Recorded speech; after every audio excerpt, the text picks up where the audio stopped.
It's funny, my introduction to you is actually not TikTok, but your TED Talk. Wow, really? Yeah, most people would be the opposite. It would be like music first. As I was watching all your interviews, I was like journaling at the same time and like how I felt and how it was resonating with me. And then I started listening to your music and then I started journaling at the same time. Wow, wait, thank you for introducing yourself to me in a different, like, non-traditional lens. I think that's so kind that I get a different start than just being on TikTok. Yeah.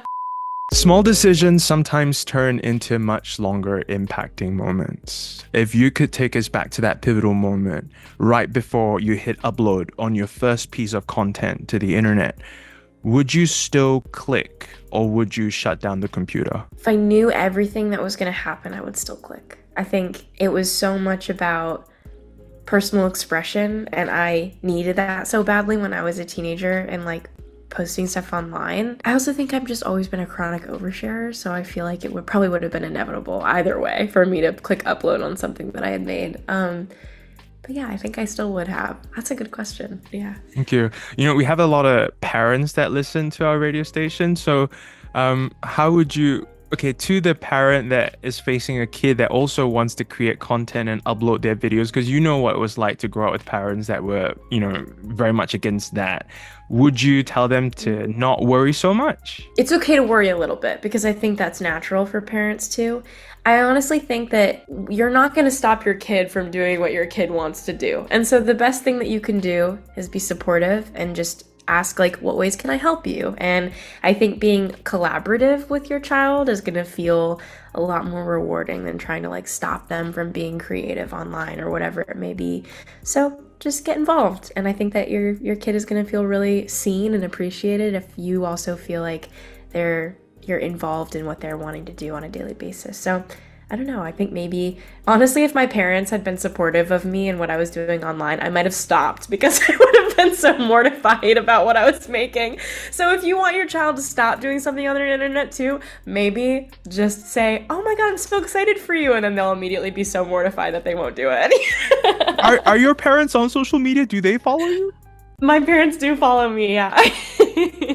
I have I think my parents have like a secret account where it's not like a photo of themselves and they like secretly watch everything. That's what I think. My dad has an Instagram account with like 10 followers and it's like me and my mom or whatever, but he like gets into full-on fights with people in my comment section if they're like mean to me. It's It's crazy. like, Dad, it's okay. I've got this. Literally, I'm like, it's okay, Dad. You don't want to look like just an angry random stranger in the comment section. It's fine. Yeah.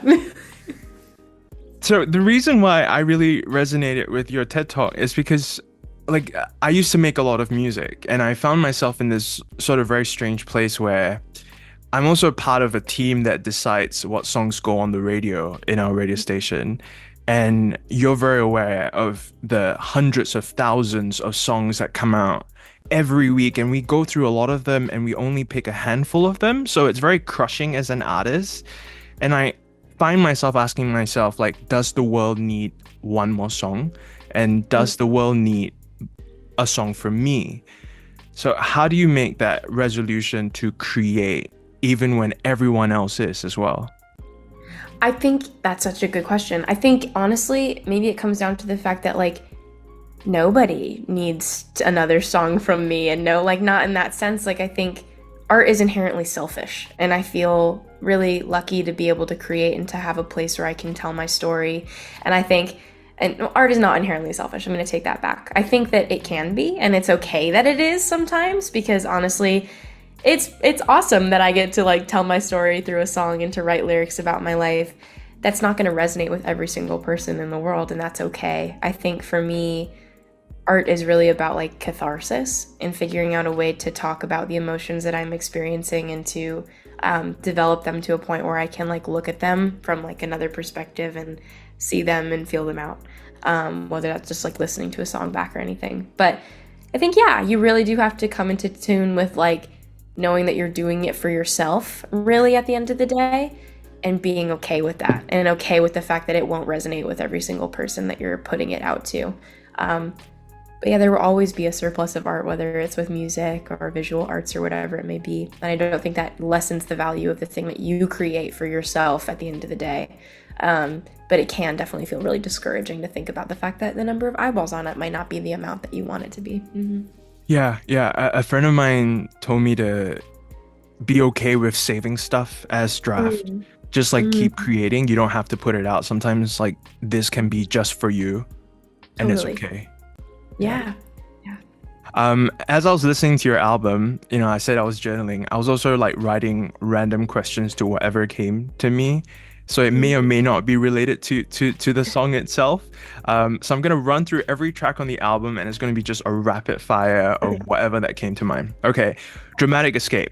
Would you rather be in a presidential suite with someone you said you never want to see again, or in the middle of a jungle with your best friend? Ooh, in a presidential suite with someone that I don't even know. Like that, I don't want to be in the jungle, even with my best friend. Hey, everyone always chooses jungle when I ask them this question. It's always like, why? Like, I would not Why? survive. That's like, no, I can make conversation with a stranger for a little while. It's okay. Like, it's okay. Totally fine. I hate Texas. Okay, so my best friend Cheryl keeps asking me her to visit her in Austin, and I keep telling her no because it's way too far. Why should Singaporeans go to Texas for their next vacation?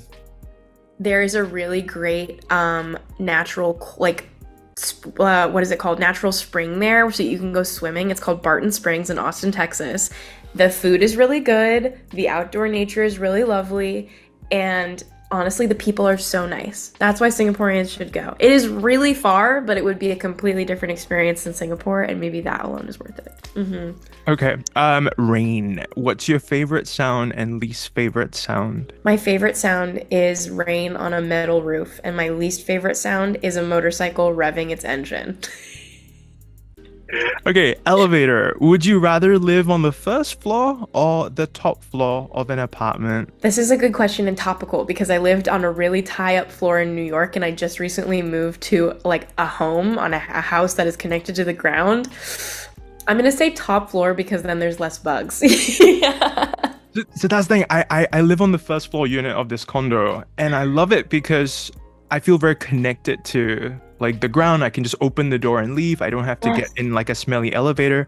But the problem is I have to deal with like I just saw a spider in my toilet. We've Yes. got lizards. Oh, it's awful. I'm dealing with so many house bugs now in my new place, and I love it so much, but it's also like, all right, come on, guys. Like, I don't just stay outside. We both have our places. Yeah. I have so many face-offs with like a cockroach in the middle of the night. I know. I have the same situation right now in my place. Yeah. All right, just a little. What's a food that everyone loves, but you just don't get it? Ooh, that's a really good question. And I'm not a picky eater, so it's kind of tough to figure out which thing maybe I like that other people, or what thing I don't like that other people really like. Maybe like a candy. I think Starburst is like a really popular candy. I don't get it. I don't like fruit flavored candy very much. It's not that good. Yeah. I'm not a candy person either, or chocolate, actually. Chocolate I can get behind, but only dark chocolate. Not huge on the other kinds. Yeah. VHS, if you could rewrite history and put one of your songs in the soundtrack of a film, I know you're gonna love this question. Which film would you want to be on the soundtrack of? That's a really good question and a hard one. Maybe the hardest question I've ever been asked in my life. I think maybe I would put Rain on the movie Secret Life of Walter Mitty, except that wouldn't make a lot of sense because the soundtrack to that movie is entirely Arcade Fire. Hmm. But I would love to be the one single song that is like on that movie. Yeah, I think maybe that. It'll stand out even more, For right? sure. Yes. I like that. Okay, number one boy. Who was your first boy crush? Ooh, oh, that's such a good question. Oh gosh, I'm really trying to think back on it. It must have been, I think it'd probably just be Chris Evans as Captain America. Yeah. Passenger side. What is the song you want to hear when the car hits the highway and the lights in the city come alive? Passenger Side by mxmtoon. That song is like meant for cars, and I know that that's biased, but it is really good for a car. Yeah. The situation, what will you say to the person watching this video who likes someone who likes them back, but they don't really want to commit to each other, but they also want to keep seeing each other? Oh my God, stop it. Just tell each other you like each other and move on. Like, come on. Life is too short to not admit your feelings for another person, not to see what the possibilities of being with another person are like. Yeah. And the stakes are so low. Like, you guys both like each other. You should be so lucky that you guys both like each other. Oh my gosh. Okay. God, if you could be almighty for a day, what would you do with that authority and power? I would definitely eliminate all mosquitoes everywhere. I think that they don't need to exist and I don't want them to. So if I had the power to do anything, I would do that. Yeah. You're very well informed because like I always thought it was like sharks or like crocodiles or alligators that are like killing people, but no, it's actually mosquitoes. It's mosquitoes, and also like they serve no evolutionary purpose. What are they doing here still? There's no reason. Get rid of them. Except for like Jurassic Park, where they take that mosquito and then they make dinosaurs, which actually is chaos anyway. So I don't think I want a T-Rex walking around Ventura Boulevard in Los Angeles. Like, I don't want that at all. Yeah. Right. Remove the mosquitoes.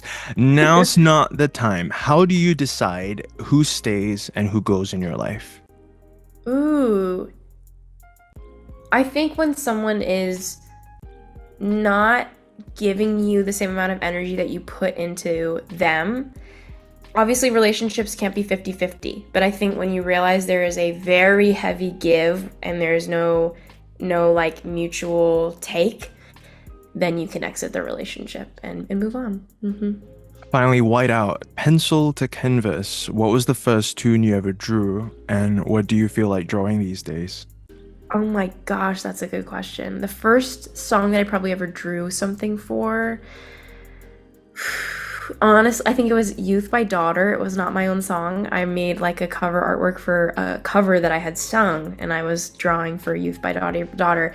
And if I'm drawing nowadays, I'm usually incentivized to just draw like, I don't know, little guys dancing around, doing silly things, like just like tiny stick figures, honestly. Something very easy. Yeah. You should do that. Like just doodle a bunch and then just like give it to the audience. Like that'd be good. Or like at a meeting. I worry though if someone would get that tattooed. That'd be a little scary. Okay. Maybe no. For a minute. Okay. I ask every artist this question. If you were not mxmtoon, would you be a fan of mxmtoon? Yeah, I would be. I think I'm so funny and so charming and hilarious, and I feel like I would, if I saw myself, I'd be like, wow, she's so cool. I adore that. And I added a little extra for you. If you were not Maya, but you sat next to her in class, what do you think your relationship with her would be? I think that I would probably want to be best friends with her because, I mean, I guess I'm still me in this situation, so I would think all my interests are like really, I'd be like, we have so much in common, but I feel like if I sat next to her in class, I would trust her to make a study guide for whatever we were learning in class too. Yeah. Okay, I like that. Would you like copy homework from her? Probably. Probably I would. Sounds about right. And if you could say one thing to the person watching this video right now who has a deep relationship with your music and it's accompanied them through a lot, what would you say to them? But like, thank you. I really never expected to be able to make music that could become a soundtrack for other people's lives. I was just making songs that felt like were important for me to express what I was experiencing in my life. It is really, truly like the greatest privilege of my life to make music that resonates with other people when I'm just talking about my emotions and feelings in my own life. So thank you. And I hope to keep doing that. And I hope that I continue to make things that feel topical to whatever's happening for them. You know, it's really been a privilege getting to do this deep dive into you, and it's only been like a small part of who you actually are as a person. And you know, I interview a lot of artists, and I can tell when someone has that light for and that drive for just life itself. And like, you know, when I started getting to know you from your TED Talk, right, you became more than just music as well. Like you're a person. because you were vulnerable on stage in front of everyone and you were sharing your thoughts, and it was really, really compelling to then get to explore your art after that. So I just wish that you just keep going, and even in sort of the tough, confusing times, you just keep at it. Oh my gosh, thank you so much. That is so kind. Thank you. Kiss 92, all the great songs in one place.